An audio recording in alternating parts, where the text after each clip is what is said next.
సందర్భాల్లో మనం చెప్పలేదు. కానీ విశ్వవిఖ్యాత నట సార్వభౌమ నందమూరి తారక రామారావు గారు స్త్రీలకి ఆస్తి హక్కు ఉందని ఆయన చెప్పాడు. అప్పటి నుంచి స్త్రీలకి ఆస్తి హక్కు ఉంది అని తెలుసుకోవడం జరిగింది.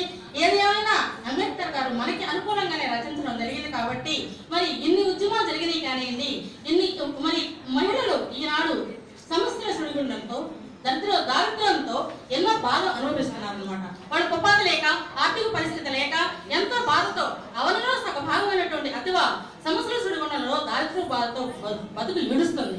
శరీర అవయవాలు అమ్ముకుంటుంది, శరీరాన్ని అమ్ముకుంటుంది. కలకత్తాలోను, గోవాలోను, రెడ్డేట్ ఏరియాలోను మన స్త్రీలను ఎంతో మంది అటువంటి వృత్తికి ఉండి మరి మన సాటి స్త్రీలు అటువంటి బ్రతుకు అనుభవిస్తున్నారు అంటే మహిళకి ఎక్కడా కూడాను ఇంకా సరైనటువంటిది రాలేదు అని క్లియర్ గా తెలుస్తుంది.